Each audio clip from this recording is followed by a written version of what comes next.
Hi friends, അസ്സലാമു അലൈക്കും. ബിസ്മി കിച്ചണിലോട്ട് എല്ലാവർക്കും സ്വാഗതം. ഇന്ന് നമ്മളൊരു പുട്ടുപൊടി വെച്ചുള്ള ഒരു ഈസി സ്നാക്കിൻ്റെ റെസിപ്പി ചെയ്യുന്നത് എങ്ങനെയെന്ന് നോക്കാം. അതിനായിട്ട് 250 ml കപ്പിൽ 1 കപ്പ് പുട്ടുപൊടിയാണ് എടുത്തിട്ടുള്ളത്. ഏത് ബ്രാൻഡിൻ്റെ പുട്ടുപൊടിയും എടുക്കാം, വീട്ടിലുണ്ടാക്കിയ പുട്ടുപൊടിയും എടുക്കാം കേട്ടോ. എങ്ങനെയും എടുക്കാം, പുട്ടുപൊടി വേണമെന്ന് മാത്രമേ ഉള്ളൂ. ഇനി ഇതിലേക്ക് ഞാൻ എടുത്തിട്ടുള്ളത് 4 ചെറുപഴമാണ് എടുത്തിട്ടുള്ളത്. ആ ചെറുപഴം തോലൊക്കെ കളഞ്ഞതുപോലെ പാത്രത്തിലേക്ക് ഇട്ട് കൊടുക്കാം. അപ്പോൾ ഏത് ചെറുപഴം വേണമെങ്കിലും എടുക്കാം കേട്ടോ. ഇത് പാളയംകുടം പഴം അഥവാ മൈസൂർ പഴം എന്ന് പറയുന്ന പഴമാണ് എടുത്തിട്ടുള്ളത്. ഈ പഴത്തിനെ നമുക്ക് കൈകൊണ്ട് നന്നായിട്ടൊന്ന് ഉടച്ചെടുക്കാം. ഇതേപോലെ നന്നായിട്ടൊന്ന് ഉടച്ചെടുക്കുക. ഇത് നമ്മുടെ മിക്സിയുടെ ജാറിലിട്ട് അടിക്കൊന്നും വേണ്ട, അടിച്ച് പേസ്റ്റ് ആക്കൊന്നും വേണ്ട. ഇതേപോലെ തന്നെ ഉടച്ചെടുക്കണം. അപ്പോൾ കൈകൊണ്ട് ഉടച്ചെടുക്കാൻ മടിയാണെങ്കിൽ നിങ്ങൾക്ക് എന്തെങ്കിലും വല്ല സ്പൂണോ ഫോർക്കോ എന്തെങ്കിലും കൊണ്ട് നമുക്കൊന്ന് ഉടച്ചെടുത്താലും മതി. ഞാൻ ഇപ്പോൾ കൈകൊണ്ടാണ് സാധാരണ ഈ ഒരു സ്നാക്ക് തയ്യാറാക്കുന്നത്. ഇപ്പോൾ പഴം ചെറുതായിട്ട് ഇടയിൽ കടിക്കാൻ കിട്ടുമ്പോൾ നല്ല ടേസ്റ്റുമാണ്. ഇനി ഇതിലേക്ക് ഞാൻ ചേർക്കുന്നത് ശർക്കരയാണ്. 1 ഉണ്ട ശർക്കര മാത്രം എടുത്തിട്ട് മിക്സിയുടെ ചെറിയ ജാറിലിട്ടൊന്ന് ആദ്യം ഒന്ന് തല്ലിപ്പൊട്ടിക്കുക. എന്നിട്ടൊന്ന് മിക്സിയുടെ ചെറിയ ജാറിലിട്ടിട്ടൊന്ന് അടിച്ചെടുക്കുക. അപ്പോൾ ഇതേപോലെ നന്നായിട്ട് പൊടിഞ്ഞു കിട്ടിക്കോളൂ കേട്ടോ. എന്നിട്ട് ശർക്കരയുടെ ക്രഷ് ചെയ്തതും കൂടി പൊടിച്ചതും കൂടി ഇതിലേക്ക് നന്നായിട്ടൊന്ന് യോജിപ്പിച്ച് ഇട്ട് കൊടുക്കുക. ആദ്യം കുറച്ചിടുക, എന്നിട്ട് മധുരം വേണമെന്നുണ്ടെങ്കിൽ വീണ്ടും ചേർക്കാം. അങ്ങനെ 1 ഉണ്ട ശർക്കരയാണ് ഈ 4 പഴവും 1 കപ്പ് പുട്ടുപൊടിയിലേക്കും കറക്റ്റ് പാകം കേട്ടോ. ഇനി ഇതിലേക്ക് ഞാൻ ഒരു 1/2 ടീസ്പൂണിൻ്റെ അടുത്ത് മാത്രം ചെറിയ ജീരകം ചേർക്കുന്നുണ്ട്. അതുപോലെ തന്നെ ഏലക്കയുടെ പൊടിയും 1/2 ടീസ്പൂണിൻ്റെ അടുത്ത് മാത്രം ചേർത്ത് കൊടുക്കുന്നുണ്ട്. ഫ്ലേവർ നിങ്ങളുടെ ടേസ്റ്റിനനുസരിച്ച് ചേർത്ത് കൊടുക്കുക.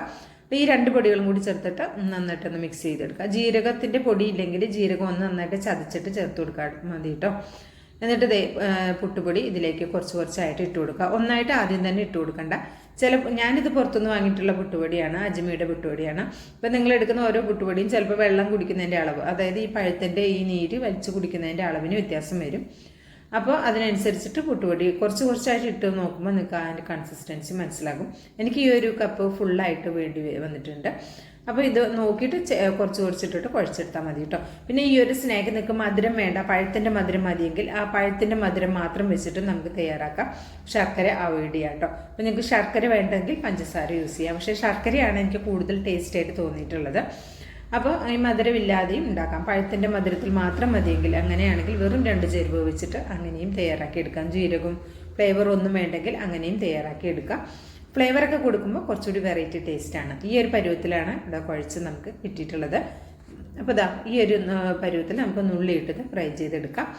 അപ്പോൾ വീഡിയോ ഇഷ്ടമാകുകയാണെങ്കിൽ തീർച്ചയായിട്ടും കാണുമ്പോൾ തന്നെ ഒരു ലൈക്ക് തരാൻ മറക്കരുത്. നിങ്ങളുടെ ലൈക്ക് പ്രധാനമാണ്. എല്ലാവരും ഒരുപാട് ലൈക്ക് തരുന്നുണ്ട്. എന്നാലും ഞാൻ വീണ്ടും പറയുകയാണ്, ആരെങ്കിലും മറന്നു പോയിട്ടുണ്ടെങ്കിൽ നമ്മുടെ വീഡിയോ കാണുന്ന പുതിയ കൂട്ടുകാരെങ്കിലും ഉണ്ടെങ്കിൽ അവരും എല്ലാം ഒന്ന് ലൈക്ക് ചെയ്ത് നമ്മളെ സപ്പോർട്ട് ചെയ്യാൻ മറക്കരുത് കേട്ടോ. നമുക്ക് വീഡിയോ കാണുന്ന എല്ലാവർക്കും, അതുപോലെ തന്നെ നമുക്ക് നമ്മുടെ വീഡിയോ ലൈക്ക് ചെയ്യുന്ന എല്ലാ കൂട്ടുകാരുടെയും എല്ലാ ഹലാലായ ആഗ്രഹങ്ങളും അള്ളാഹു സാധിച്ചു തരട്ടെ, ആമീൻ എന്ന് പ്രാർത്ഥിക്കുന്നു. എല്ലാവരും സന്തോഷമായിട്ടിരിക്കുക, പോസിറ്റീവായിട്ട് ചിന്തിക്കുക. എല്ലാ കാര്യങ്ങളെക്കുറിച്ചും പോസിറ്റീവായിട്ട് ചിന്തിക്കുക. നെഗറ്റീവായിട്ട് ഒരു കാര്യങ്ങളും ആരുടെ ജീവിതത്തിലും ഉണ്ടാകാതിരിക്കട്ടെ, ആമീൻ. ഇതേപോലെ മീഡിയം ടു ലോ ഫ്ലെയിമിൽ, എണ്ണ നല്ല ചൂടായിട്ടുണ്ടെങ്കിൽ ലോ ഫ്ലെയിമിലേക്ക് മാറ്റി കൊടുക്കാൻ മറക്കരുത്.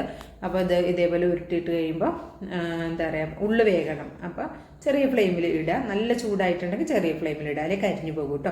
അപ്പോൾ ഇതിൻ്റെ പുറം ഇങ്ങനെ ഇരിക്കുന്നു വിചാരിച്ചിട്ട് നിങ്ങൾക്ക് കരിഞ്ഞതാണെന്നൊന്നും കരുതണ്ട. ഇത് നന്നായിട്ട് മൂത്ത് റെഡിയായതിൻ്റെ ആ ഒരു കളറാണ് കേട്ടോ.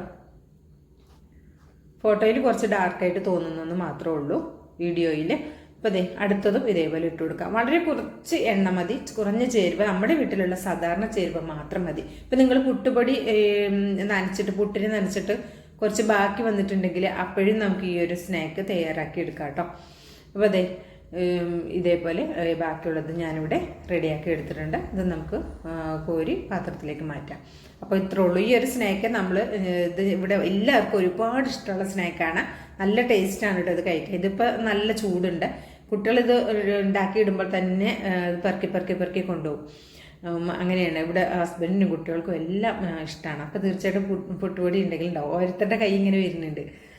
പിന്നെ പുട്ടുപൊടി ഉണ്ടെങ്കിൽ തീർച്ചയായിട്ടും പഴവും പുട്ടുപൊടി നമ്മുടെ വീട്ടിലുണ്ടാവുമല്ലോ, തീർച്ചയായിട്ടും ട്രൈ ചെയ്ത് നോക്കുക. അഭിപ്രായം അറിയിക്കുക, ലൈക്കും ചെയ്യാം കേട്ടോ. അപ്പോൾ കുട്ടികളൊക്കെ വന്ന് എടുത്തു കൊണ്ടുപോകണമെന്നാണ് നിങ്ങൾ ഈ ഇടയിൽ കാണുന്നത് കേട്ടോ. അതൊന്നും ഞാൻ കട്ടാക്കിയിട്ടില്ല. അപ്പോൾ അത് ഇഷ്ടമായിട്ടുണ്ടെങ്കിൽ ട്രൈ ചെയ്ത് നോക്കുക, അഭിപ്രായം അറിയിക്കുക, ലൈക്കും ചെയ്യാം കേട്ടോ. ബിസ്മി കിച്ചൺ യൂട്യൂബ് ചാനൽ സബ്സ്ക്രൈബ് ചെയ്താൽ കാണുന്ന കൂട്ടുകാർ ഒന്ന് സബ്സ്ക്രൈബ് ചെയ്ത് ബെല്ലൈക്കൻ എനേബിൾ